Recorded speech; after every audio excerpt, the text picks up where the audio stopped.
Hello dear, good morning to all of you. तो dear, आज मैं मिडवाइफरी का जो है कि आपको दूसरा पार्ट लेके आया मिडवाइफरी का नेक्स्ट क्लास, जिसमें हमने टॉपिक चला रखा है पिपीरियम पीरियड। ठीक है, पिपीरियम पीरियड पोस्टपार्टम पीरियड में इसमें क्या कॉम्प्लिकेशन होते हैं वो चीज़ें। ठीक है, टॉपिक मेरा मेन टॉपिक क्या है आपका, पोस्टपार्टम कॉम्प्लिकेशन।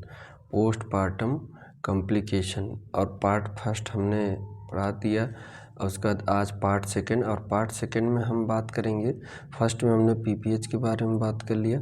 ठीक है, पीपीएच के बारे में बात कर लिया था और उसके बारे में बात कर लिया था। ठीक है, पीपीएच एंड यूट्रस। ठीक है, पीपीएच एंड हीमेटोमा। ठीक है, हीमेटोमा, ये दो टॉपिक हम पार्ट फर्स्ट में बात किए थे। आज पार्ट टू है, पार्ट टू के बारे में आज हम बता रहे हैं। अब पार्ट टू में हम बात करेंगे, पहला तो रिटेन्ड प्लासेंटा, उसके बाद पिपेरियल पायरेक्सिया एंड सब इन्वोल्यूशन ऑफ यूट्रस। 3 कॉम्प्लिकेशन के बारे में बात करेंगे।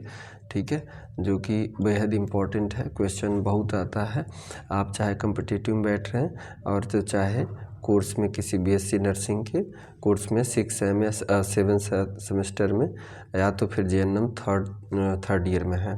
ठीक है, या एएनएम सेकेंड ईयर है, ये सभी के लिए डियर है।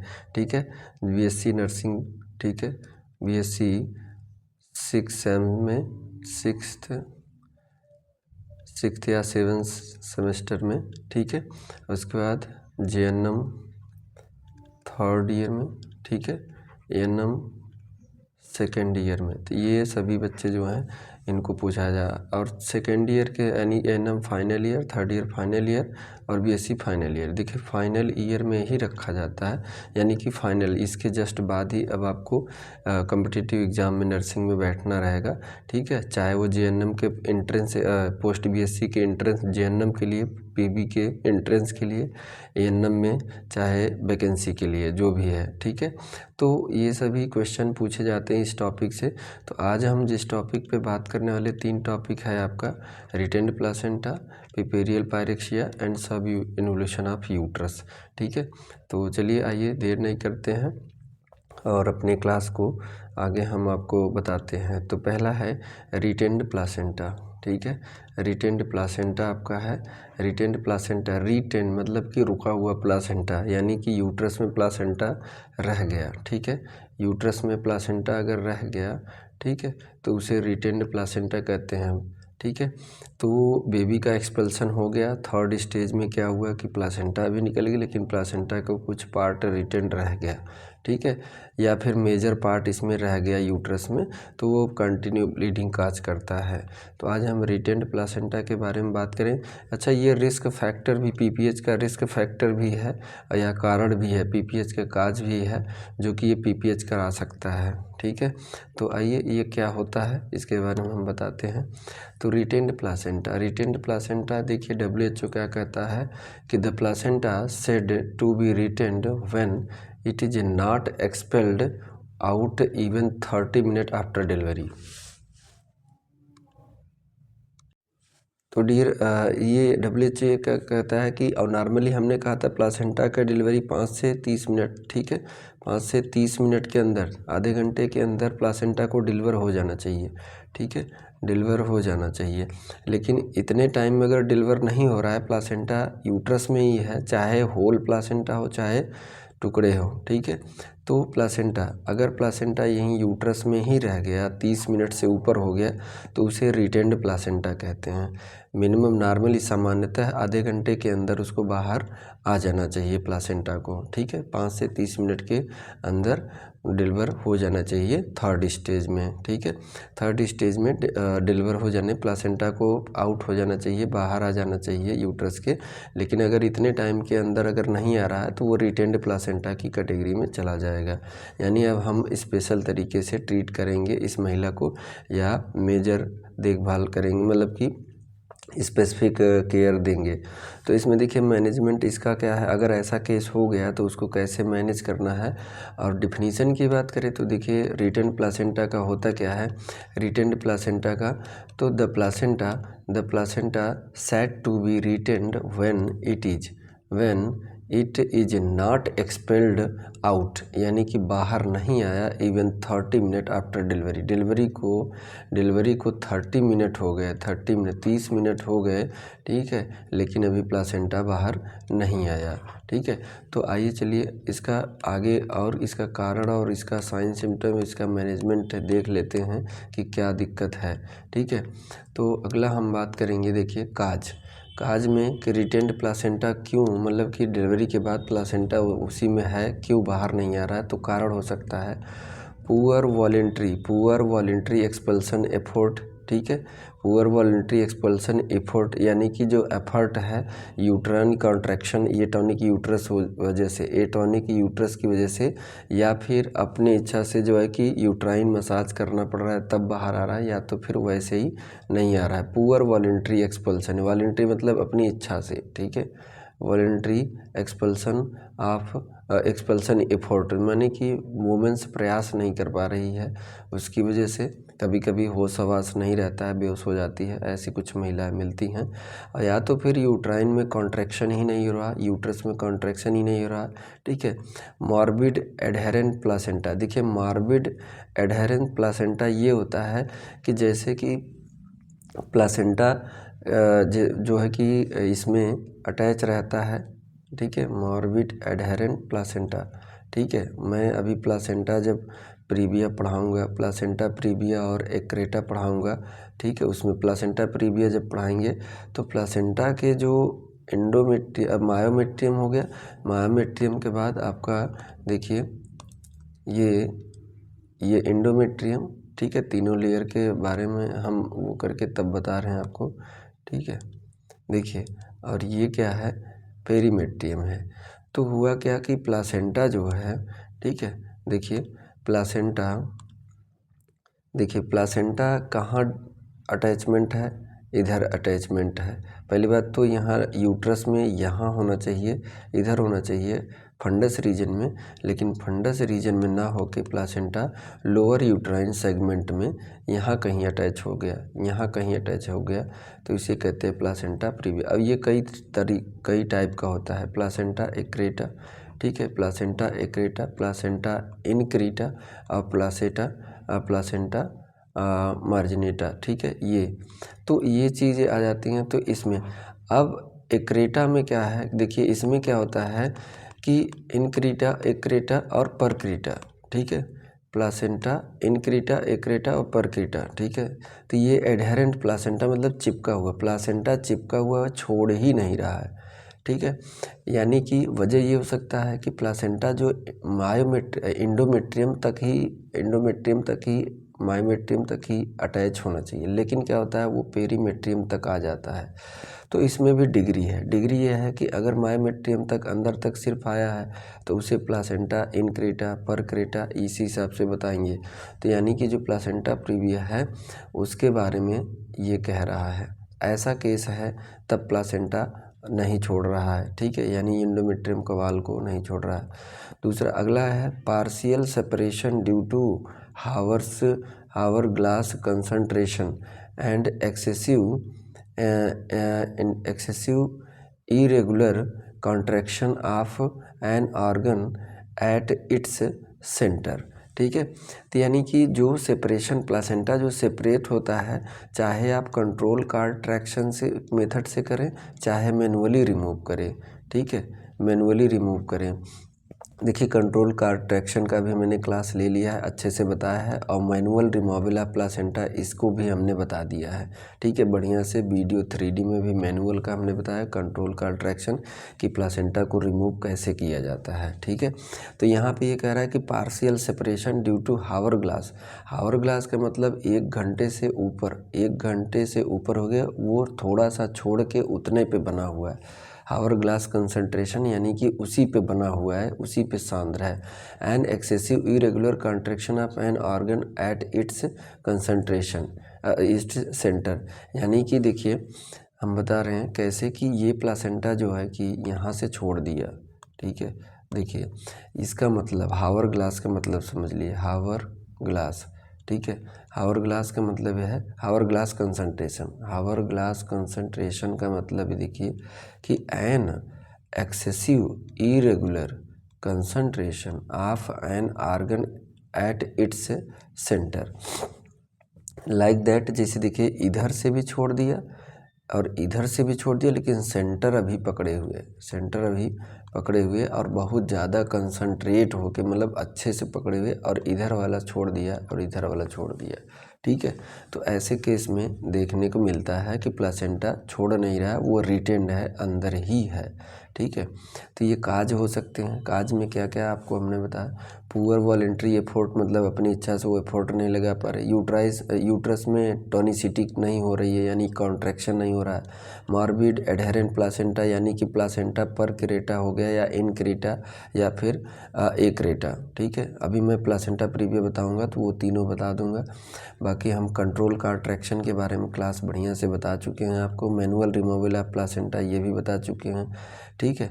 Active management of third stage of labour ये भी बता चुके हैं अच्छे से, अलग से क्लास। तो आप लोग क्लास पे हमारे चैनल पे जाइए और विजिट कीजिए, तभी समझ में आएगा। जो शुरू से देखेगा तभी समझ में आएगा। Partial separation due to hour glass concentration, ठीक है। पार्शियल मतलब पूरी तरह नहीं छोड़ा है, थोड़ा छोड़ा है और बीच में भी पकड़े हुए हैं, ठीक है। और मेथड भी हमने बता दिया है, शुल्स और डनकेन, दो मेथड से प्लासेंटा सेपरेट होता है। डनकेन मेथड, डनकेन और शुल्ज मेथड। देखिए इसमें क्या होता है, शुल्ज मेथड में प्लासेंटा सेंटर सबसे पहले छोड़ता है और पेरीफेरी बाद में, और डनकेन में पेरीफेरी पहले छोड़ता है, सेंटर बाद में। यही अंतर है दोनों में, ठीक है। तो इसको डियर, इस पर भी मैंने खूब अच्छे से आपको क्लास लिया है शुल्ज और डनकेन पे, तो इसको भी आप देख सकते हैं हमारे चैनल पे जाके, ठीक है। थर्ड स्टेज ऑफ लेबर वाले में मिलेगा आपको, ठीक है। तो आइए काज हो गया। अब मैं आपको बताता हूँ कॉम्प्लिकेशन क्या हो सकता है। अब देखिए ऐसा कंडीशन हो गया यूट्रस में प्लासेंटा पड़ा हुआ है, ठीक है। यूट्रस में प्लासेंटा पड़ा हुआ है। अब यहाँ पे प्लासेंटा जब लगा रहेगा, पूरी तरह छोड़ेगा नहीं। देखिए चाहे कहीं भी अगर पकड़े हुए है या ऊपर ही है, ठीक है। तो इस साइड छोड़ दिया, लेकिन वो भी बीच में पकड़े हुए हैं इस कंडीशन में, ठीक है। या फिर प्लासेंटा कहीं भी हो तो वो क्या काज करेगा, हेमरेज यानी ब्लीडिंग काज करेगा, और ब्लीडिंग होगा तो वो वुमेन शॉक में जा सकती है। एंड प्यूपेरल सेप्सिस यानी कि इन्फेक्शन भी हो सकता है उसको, फीमेल्स को। तो ये कॉम्प्लिकेशन हो सकते हैं, ये जटिलताएं देखने को मिल सकती हैं, ठीक है। उसको ब्लीडिंग बहुत ज़्यादा हो जाए तो शॉक में चली जा सकती है। और पिपीरियल सेप्सिस इसी को कहते हैं, पिपीरियल पायरेक्सिया इसी को कहते हैं, ठीक है। पिपीरियल इन्फेक्शन इसी को कहते हैं। और इसमें कंडीशन में इन्फेक्शन हो जाता है, ठीक है। उसके बाद आगे कॉम्प्लिकेशन के बाद देखिए मैं आपको बता रहा हूँ। देखिए मैंने यही चीज़ बता रहा था कि मॉर्बिड प्लासेंटा, मैंने यहाँ फिगर भी रखा है आप लोगों को। देखिए अब इसको मैनेजमेंट कैसे करेंगे, इसका मैनेजमेंट, ठीक है। मैनेजमेंट कैसे, रिटेंट प्लासेंटा का मैनेजमेंट ये है कि फर्स्ट इम्पटी द ब्लैडर, पहले क्या करिए, वुमेंस का ब्लैडर क्या करिए, कैथेटर इंसर्ट करके उसका ब्लैडर, यूरिनरी ब्लैडर खाली करिए, ठीक है। यूरिनरी ब्लैडर खाली करिए, ठीक है, कैथेटर इंसर्ट करके। उसके बाद इफ़ प्लासेंटा सेपरेटेड, अगर आप प्लासेंटा सेपरेट हो गया है, express the placenta with control contraction, तब उसको क्या करिए, कंट्रोल कॉन्ट्रैक्शन के द्वारा हटाइए उसको, ठीक है।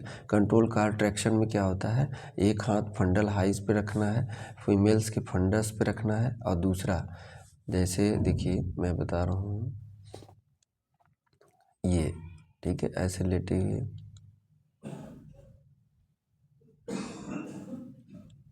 ठीक।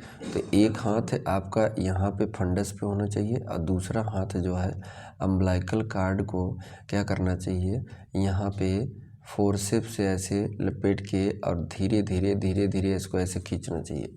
तो ये कंट्रोल कॉन्ट्रैक्शन के बारे में होता है, ये कंट्रोल कॉन्ट्रैक्शन है तरीका। और मैनुअल का अलग होता है। मैनुअल का क्या होता है कि हैंड में ग्लव्स पहन के, और ग्लव्स कहाँ तक होना चाहिए, पूरा हैंड ढका होना चाहिए यहाँ तक, ठीक है, ब्रेकेल तक यहाँ तक होना चाहिए, तो उतना पूरा, ठीक है। हैंड को हैंड जो हाथ में ग्लव्स आपका जब मैनुअल रिमूवल करने लगे तो ये, ठीक है, देखिए ये, तो हैंड में आपका ग्लव्स कौन सा होना चाहिए, ग्लव्स यहाँ तक होना चाहिए, ठीक है, यहाँ तक पूरा ग्लव्स होना चाहिए। इतना ग्लव्स पहन के तब मैनुअली रिमूव करते हैं, ठीक है, मैनुअली रिमूव करते हैं। तो अगर छोड़ रहा है तो, अगर सेपरेट हो रहा है अपने से तो, नहीं हो रहा है तो दिक्कत, ठीक है।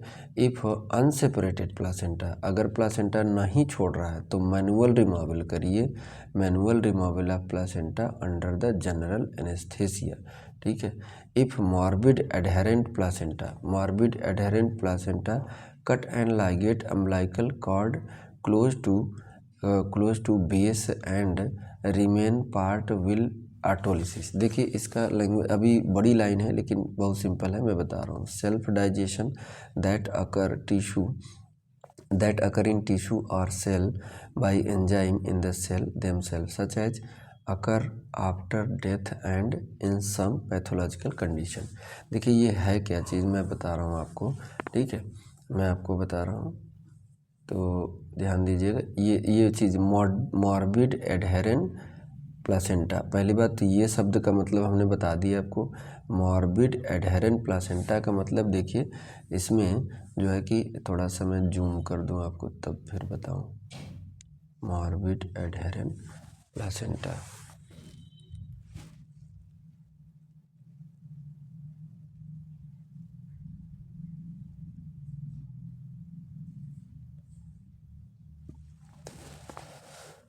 ठीक है, तो देखिए जूम कर दिया हूँ, आपको दिखाई देगा। मॉर्बिड एडहेरेंट प्लासेंटा क्या होता है, मॉर्बिड एडहेरेंट प्लासेंटा, देखिए प्लासेंटा पर क्रेटा का ये केस है, ठीक है, प्लासेंटा पर क्रेटा में देखिए प्लासेंटा भी इंडोमेट्रियम के ऐसे सरफेस पर ही है।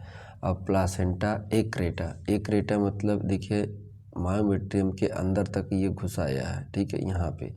उसके बाद देखिए प्लासेंटा इनक्रीटा, क्या, प्लासेंटा इनक्रीटा, ठीक है। पहली बात तो ये चारों कैटेगरी किस में आएंगी, प्लासेंटा प्रीविया में, किस में, प्लासेंटा प्रीविया में आएंगे, ठीक है। ये चारों केस प्लासेंटा प्रीविया के ही केस हैं, ठीक है। तो प्लासेंटा प्रीविया के केस है। अगर मान लीजिए ऐसा है कि इंडोमेट्रियम को ही सिर्फ पकड़े हुए है तो ये नॉर्मल कंडीशन है। अब क्या है कि धीरे धीरे देखिए प्लासेंटा अंदर धंसता चला जा रहा है, प्लासेंटा और अंदर धंस गया और इधर देखिए एकदम पूरी यूट्राइन वाल के तीनों वाल को क्रॉस कर गया। तो ये पर क्रेटा, ये इनक्रेटा और एक्रेटा, ठीक है। तो ये इसी को कहते हैं मॉर्बिड एडहेरेंट प्लासेंटा इसी को कहते हैं। ऐसे केस में क्या कहा उन्होंने, ऑटोलाइसिस, ठीक है, ऑटोलाइसिस कहा। तो इसमें देखिए ऑटोलाइसिस होता क्या है, दरअसल समझ है कुछ नहीं, लैंग्वेज समझिएगा, ठीक है।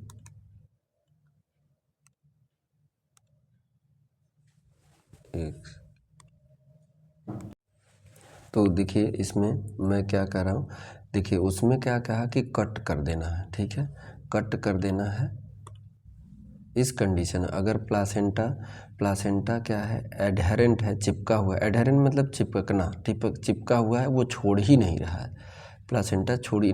और कंडीशन ये है कि देखिए कंडीशन ये है कि देखिए ये यूट्रस के तीनों लेयर थे। अब प्लासेंटा यहाँ अंदर तक आ गया था, ठीक है। तो इसको अगर छुड़ाएंगे तो बहुत रिस्क होगा, प्लासेंटा ये यूट्रस पूरा डैमेज कर देगा, यूट्रस पूरा डैमेज हो जाएगा। तो इस कंडीशन में क्या करना है कि जो देखिए, एक सेकेंड में कलर थोड़ा चेंज कर दूँ उसके बाद, ठीक है। तो ये प्लासेंटा यहाँ तक अंदर आया, ठीक है, ये अम्बिलिकल कार्ड है, ये अम्बिलिकल कार्ड है। तो इसमें यही कह रहा है कि नेचुरल प्रोसेस के द्वारा ये हो जाएगा, ठीक है। तो इसमें क्या करना है, उसमें कहा कि जितना नज़दीक से हो सके उतना नज़दीक से अम्बिलिकल कार्ड को कट कर दीजिए, ठीक है। अम्बिलिकल कार्ड को कट कर दीजिए और अम्बिलिकल कार्ड कट करके इसको बाहर कर दीजिए और बचा हुआ जो पार्ट है वो अपने आप जो सूख जाएगा यूट्रस के अंदर ही। एक वही रास्ता वो कह रहा है कि अम्बिलिकल कार्ड को कट कर दीजिए, कट करने के बाद इसको यहीं पे छोड़ दीजिए, इसको यहीं पे छोड़ दीजिए। जैसे डेथ टिश्यू धीरे धीरे ख़त्म हो जाता है वैसे ही ख़त्म हो जाएगा। ये वही लाइन कह रहा है, ठीक है, ये लाइन वही है। मैं दिखा रहा हूँ आपको कि उसमें देखिए कह रहा कि if adherent morbid placenta, if adherent morbid placenta cut and ligate. अगर एडहेरेंट मॉर्बिड प्लासेंटा है तो उसको क्या करना है, प्लासेंटा को अम्बिलिकल कार्ड को कट कर देना है और लाइगेट कर देना है, ठीक है। Cut and ligate the umbilical card close to the base of the remaining part, ठीक है। जो बचा हुआ पार्ट अंदर जो बचा हुआ है उसके एकदम नज़दीक तक बेस तक ले जाके वहाँ कट कर दीजिए और अम्बिलिकल कार्ड को बांध दीजिए। नहीं बांधेंगे, लाइगेट अगर नहीं करेंगे तो कंटिन्यू ब्लीडिंग होती रहेगी, ठीक है। Part will autolyse. अब बाकी बचा हुआ पार्ट जो अंदर छूटा हुआ है वो ऑटोलाइज हो जाएगा। ऑटोलाइज मतलब self digestion that occur in tissue, यानी टिश्यू स्वयं ख़त्म हो जाएगा किसी एंजाइम की वजह से। Cell by enzyme in the tissue in the cell them self such as, जैसे कि एक मृत शरीर में होता है, जैसे कि एक मृत शरीर में होता है। Digestion that occur in tissue cell by enzyme in the cell them cell such as occur after death and in some pathological condition, ऐसे कंडीशन में हो। तो इसका ये लाइन बड़ी है, बस यही इसका मतलब है कि यूट्रस के अंदर जो प्लासेंटा बचा हुआ है, प्लासेंटा के एकदम पास से ले जाके अम्बिलिकल कार्ड को कट करके वहीं पे बांध दीजिए और वहीं छोड़ दीजिए, वो अपने आप सूख जाएगा, ठीक है। ये इस लाइन का कहने का मतलब ये है कि नेचुरल प्रोसेस के द्वारा ये हो जाएगा या फिर पैथोलॉजिकल कंडीशन के द्वारा ऐसा हो जाएगा, लेकिन इसमें बहुत ज़्यादा रिस्क रहता है, इन्फेक्शन हो जाएगा और उसको दिक्कत हो सकता है, बहुत ज़्यादा दिक्कत हो सकता है ये। लेकिन कभी कभी ऐसा हो जाता है, ठीक है, मैनेज किया जा सकता है। तो ये रिटेन्ड प्लासेंटा था। रिटेन्ड प्लासेंटा के बाद आइए अब हम नेक्स्ट बात करते हैं सब इन्वोल्यूशन ऑफ यूट्रस। क्या? सब इन्वोल्यूशन ऑफ यूट्रस। देखिए सब इन्वोल्यूशन ऑफ यूट्रस को समझने से पहले, यूट्रस को समझने में इन्वोल्यूशन ऑफ यूट्रस हमने थोड़ा बता भी दिया था आपको। इन्वोल्यूशन ऑफ यूट्रस, सब देखिए इन्वोल्यूशन ऑफ यूट्रस, इन्वोल्यूशन के आगे सब लगा है, इन्वोल्यूशन के आगे सब लगा है। इन्वोल्यूशन ऑफ यूट्रस ये नॉर्मल प्रक्रिया है, ये नॉर्मल प्रक्रिया है, ठीक है, ये नॉर्मल प्रक्रिया है। और ये होता क्या है, यानी डिलीवरी के बाद 6 वीक के अंदर जितना भी जल्दी हो सके प्लस वो यूट्रस जो है कि अपने नॉन प्रेग्नेंट स्टेज में पहुंच जाए। किसमें? नॉन प्रेग्नेंट स्टेट में पहुंच जाए, यानी कि यूट्रस जो है वो जब प्रेग्नेंट नहीं थी लेडी तब जैसा यूट्रस था वैसा यूट्रस हो जाना ही क्या कहलाता है? डिलीवरी के बाद क्या कहलाता है? इन्वोल्यूशन ऑफ यूट्रस कहलाता है। यानी कि यूट्रस जो है कि अपने पहले जैसे अवस्था में चली जाएगी डिलीवरी के बाद, कुछ समय के, कुछ दिन के बाद, यानी 6 वीक या 42 डेज यानी पोस्टमार्टम पीरियड के दौरान यूट्रस जैसे जब नॉन प्रेग्नेंट थी यानी प्रेगनेंसी जब नहीं थी तब जितना साइज शेप था उतना हो जाए तो उसी को कहते हैं इन्वोल्यूशन ऑफ यूट्रस। अब ये कह रहा है कि सब इन्वोल्यूशन ऑफ यूट्रस, सब आगे लगा दिया, यानी कि ये प्रक्रिया नहीं होगा, ये प्रक्रिया नहीं होगा। जो ये प्रक्रिया हो रहा था यहाँ से पूरा, ये जो यहाँ से पूरा जो हो रहा था ऐसे, ठीक है, ये जो प्रक्रिया हो रहा है ये नहीं होगा तो उसी को कहते हैं सब इन्वोल्यूशन ऑफ यूट्रस, यानी रुक जाना, इस प्रक्रिया का रुक जाना, ठीक है, क्या हो जाना? फेल हो जाना, रुक जाना या फिर इनकम्प्लीट, आधे रास्ते पे रुक जाने, यानी कि थोड़ा सा इन्वोल्यूशन मतलब हुआ उसके बाद रुक गया, इन्वोल्यूशन मतलब कि थोड़ी सी गई, यानी कि इस कंडीशन में क्या है कि जैसे यूट्रस सब इन्वोल्यूशन के केस में यूट्रस जैसे प्रेगनेंसी के दौरान जितनी बड़ी थी उतना ही बड़ी रह गई, ठीक है, छोटा हुआ ही नहीं यूट्रस, ठीक है, अपने रिसाइज हुआ ही नहीं। इसका मतलब यही है कि यूट्रस प्रेगनेंसी के दौरान जितना बढ़ गई थी, जितना बड़ी हो गई थी, उतने के उतने रह गए, वो छोटा नहीं हुआ। तो इसी को कहते हैं सब इन्वोल्यूशन ऑफ यूट्रस, ठीक है। जबकि सामान्यतः नेचुरल प्रोसेस ये है कि फिर से अपने साइज में रीसाइज होना चाहिए, ठीक है, फिर से रीसाइज हो जाना चाहिए, छोटा यूट्रस एकदम नॉर्मल शेप साइज में चला जाना चाहिए, ठीक है। तो ये जो है कि इस कंडीशन में क्या, अगर ये नहीं जा रही है, अगर ये नहीं जा रहा है, ठीक है, ये नॉर्मल है, डिलीवरी के बाद ऐसे हो जाए तो नॉर्मल है। लेकिन क्या हुआ कि जैसे प्रेग्नेंट जितना यूट्रस बढ़ी थी उतना ही उतना रह गया, उसे सब इन्वोल्यूशन कहते हैं। आइए अब लाइनों में क्या होता है, लाइनों में क्या लिखा है ये देख लीजिए, ठीक है। सब इन्वोल्यूशन ऑफ यूट्रस को देखिए, इसमें लिखा है कि इम्परफेक्ट, क्या इम्परफेक्ट या फिर इनकम्प्लीट या फिर फेल्योर ऑफ इन्वोल्यूशन, यानी जो नॉर्मल प्रक्रिया है उसका फेल हो जाना, उसका इनकम्प्लीट तरीके से होना या उसका इनपरफेक्ट तरीके से होना, क्या कहलाता है, subinvolution. As when uterus reduce to normal size following child birth, यानी इन्वोल्यूशन का मतलब ये होता है कि जैसे ही डिलीवरी के बाद नॉर्मल प्रक्रिया ये है कि यूट्रस फिर से वही नॉन प्रेग्नेंट स्टेट में चली जाए, लेकिन ऐसा नहीं होना ही क्या कहलाता है, या इसका फेल हो जाना ही क्या कहलाता है, subinvolution of uterus. Uterus is most commonly affected organ इस कंडीशन में, ठीक है। बाकी वेजाइनल सर्फिक्स तो थोड़ा अपना पहुंच जाएंगे अपने से, लेकिन ये यूट्रस थोड़ा सा वैसे ही रह जाती है। काजेज क्या है, काजेज में पिपेरियल इन्फेक्शन यानी पोस्टपार्टम इन्फेक्शन या सेप्सिस हो गया, ठीक है। ग्रैंड मल्टीपेरिटी यानी कि 3 से 4 या 4 से 5 प्रेगनेंसी हो गई, डिलीवरी हो गई, ठीक है। प्रोलैप्स ऑफ यूट्रस यानी यूट्रस का प्रोलैप्स कर जाना, अपने पोजीशन से नीचे आ जाना, ठीक है, यूट्रस का अपने पोजीशन से नीचे आ जाना, ठीक है, यानी कि जो पेल्विक रीजन था, पेल्विक रीजन से नीचे खिसक जाना क्या कहलाता है, प्रोलैप्स ऑफ यूट्रस, ठीक है। लैक ऑफ लैक्टेशन, देखिए इतना ब्रेस्ट फीडिंग का महत्व यही है कि मदर अगर ब्रेस्ट फीडिंग कराएगी तो आराम से यूट्रस अपने रीसाइज हो जाएगा, और अगर लैक्टेशन नहीं हो रहा है तो ब्रेस्ट फीडिंग नहीं कराएगी, और नहीं कराएगी तो यूट्रस का साइज में और यूट्रस में कंट्रैक्शन नहीं होगा तो यूट्रस वही का उतना ही उतना रह जाएगा।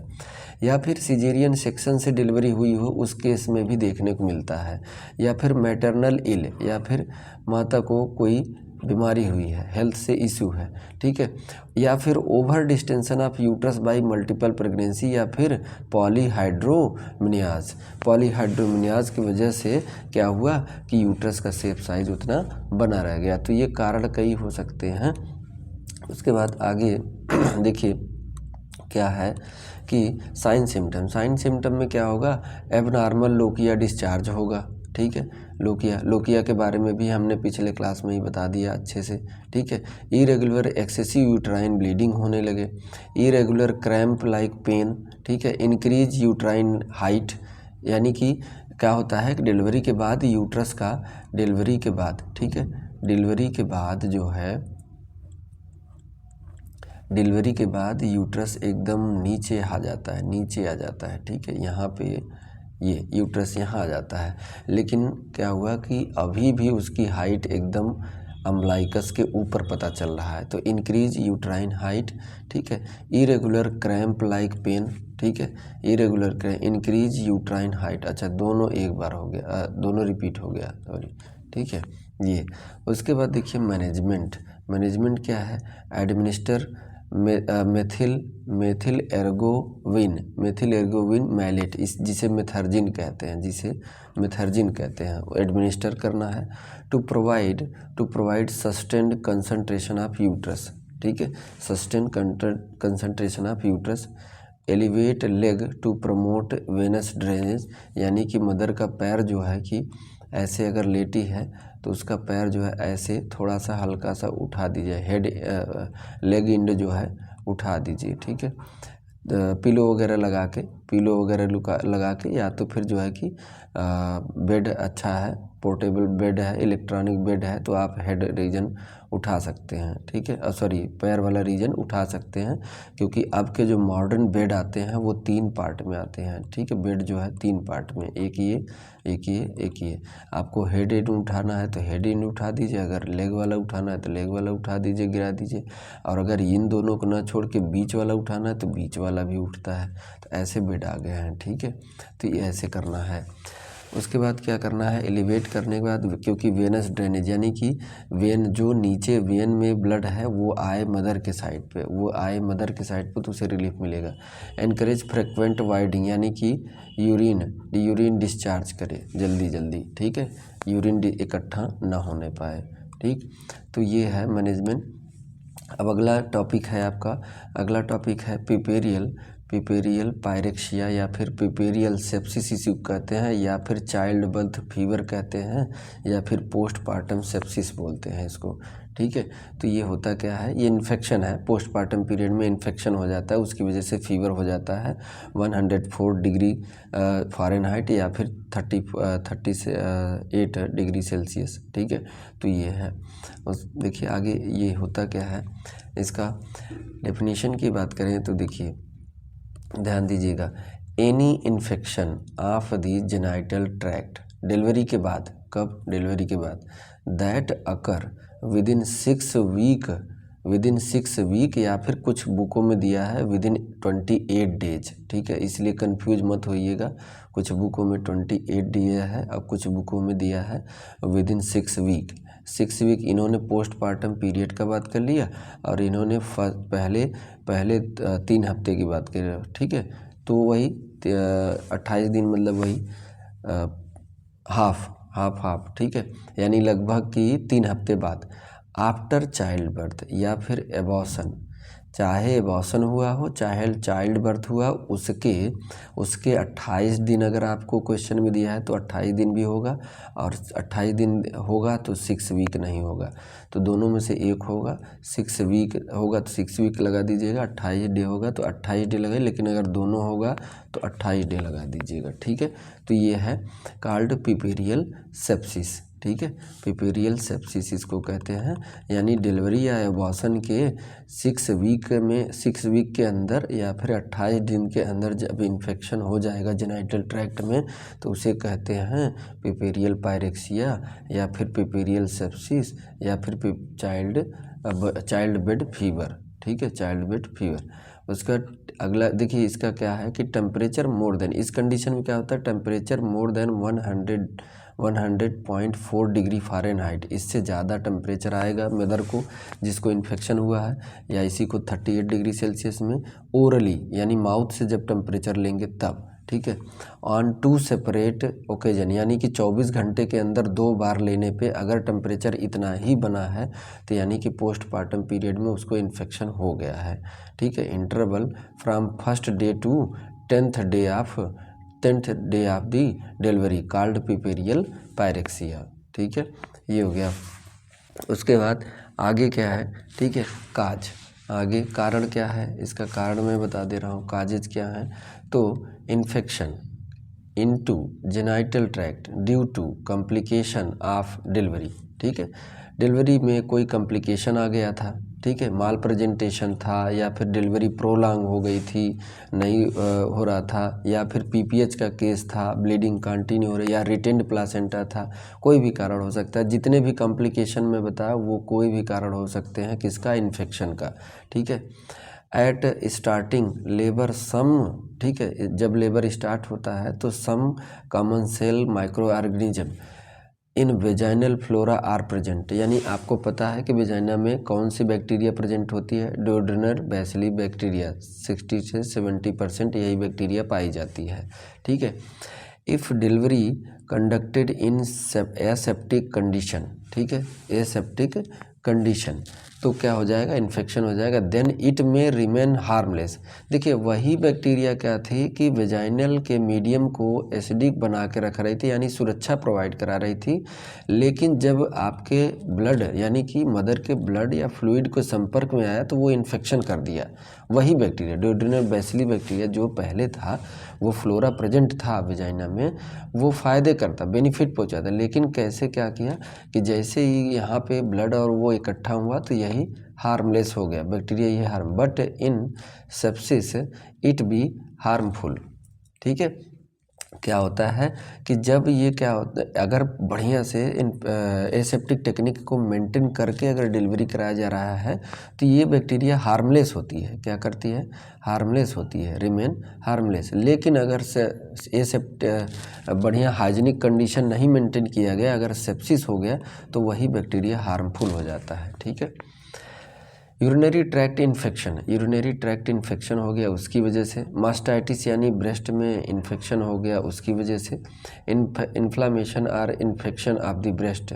Septic pelvic thrombophlebitis. ठीक है, यानी कि अनहाइजीनिक कंडीशन से, अनहाइजीनिक इन्वायरमेंट या अनहाइजीनिक प्रोसीजर के द्वारा अगर डिलीवरी कराए हैं तो क्या हो जाता है, थ्रोम्बोफ्लेबाइटिस भी हो सकता है। पेल्विक रीजन में थ्रोम्बोफ्लेबाइटिस हो सकता है, यानी कि वेन में क्या होगा, क्लोज हो जाएगा, वेन क्या हो जाएगा, वेन में थक्का बनने लगेगा और वो हार्ड हो जाएगा, जितनी भी वेन है उसमें क्या होगा, हार्डनेस आ जाएगा। ठीक है, तो ये है आपका कारण किसका, आपका सेप्सिस का। ठीक है, पिपेरियल सेप्सिस का। ठीक, उसके बाद आगे क्या है मैं बता रहा हूँ, मैनेजमेंट। ठीक है, पिपेरियल सेप्सिस का मैनेजमेंट अगर आपको देखना है पिपेरियल सेप्सिस का, तो देखिए आइसोलेट द पेशेंट को आइसोलेट करिए एंड एडमिनिस्टर एंटीबायोटिक, उसको एंटीबायोटिक चलाइए। एंटीबायोटिक कैसे चलाना है, कल्चर सेंसिटिविटी टेस्ट के द्वारा। CS टेस्ट आ गया, जैसा बैक्टीरिया है, जो बैक्टीरिया है उसी के अनुसार एंटीबायोटिक चलाना है, बैक्टीरिया के अनुसार एंटीबायोटिक चलाना है। ठीक है, एडमिनिस्टर एडिक्वेट कैलोरी, क्या करना है, उसको ज़्यादा से ज़्यादा ऊर्जा देने वाली भोज्य पदार्थों को दीजिए। फ्लूइड दीजिए, बहुत ज़्यादा फ्लूइड पिलाइए उसको थ्रू IV इन्फ्यूजन। अगर इमरजेंसी अभी खा नहीं सकती तो IV के थ्रू दे दीजिए, और जब एकदम मैनेज हो जाए उसके बाद भी उसको फ्लूइड कंटिन्यू मेंटेन करके रखिएगा। स्टार्ट जनरल नर्सिंग केयर, और उसका समान नर्सिंग केयर दे दीजिए। ठीक है, तो ये मैनेज हो जाएगा पिपेरियल सेप्सिस। इसमें फीवर आ जाता है, इन्फेक्शन हो जाता है, और फीवर कितना होता है, फीवर कितना हमने बताया कि 100.4 डिग्री फ़ारेनहाइट या फिर 38 डिग्री सेल्सियस। और वो भी कैसे लेना है, ओरली लेना है, माउथ के द्वारा। ठीक है, और कितने यही टेम्परेचर 24 घंटे के अंदर 2 बार लेने पे सेम आया, तो यानी 2 बार लेने पे फर्स्ट टाइम भी और सेकंड टाइम भी, दोनों टाइम अगर इतना ही टेम्परेचर बना रहा है तो यानी पिपेरियल सेप्सिस या पिपेरियल इन्फेक्शन या चाइल्ड बर्थ फीवर है। ठीक है, तो ये रहा आपका तीनों टॉपिक डियर। ठीक है, उसके बाद मैं बता रहा हूँ इन्वोल्यूशन ऑफ यूट्रस, बट इस क्लास में नहीं डियर, अब नेक्स्ट क्लास में आपको बताऊंगा। इसमें 3 टॉपिक आपको हमने बताया। ठीक है, 3 टॉपिक हमने आपको बताया। ठीक है, 3 टॉपिक हमने आपको बताया। आपको कौन कौन से टॉपिक बताया, इसमें हमने बताया रिटेंड प्लासेंटा। ठीक है, रिटेंड प्लासेंटा। ठीक है, उसके बाद पिपेरियल सेप्सिस या इन्फेक्शन। ठीक है, उसका दूसरा है आपका यूट्राइन सब इन्वोल्यूशन ऑफ यूट्रस, सब इन्वोल्यूशन ऑफ यूट्रस। ये 3 टॉपिक हम इस क्लास में बात किए, बाकी जो है कि नेक्स्ट क्लास में हम आपको बताएंगे कि सब इन्वोल्यूशन और इन्वोल्यूशन, उसमें हमने अंतर बता दिया कि आगे और कौन कौन से कॉम्प्लिकेशन हैं वो हम नेक्स्ट क्लास में बात कर देंगे डियर। ओके डियर, ठीक है, नोट्स बना लीजिए, अच्छे से पढ़ाई करिए। Thank you so much for watching. ठीक है, वॉच करने के लिए। वैसे कोई गाना वाना तो है नहीं, है पढ़ाई वाला, पूरा देख लोगे तो फ़ायदे में रहोगे, अगर कुछ करना चाहते हो तो, नहीं तो कोई बात नहीं। ठीक है, okay, bye bye, have a nice day, thank you dear.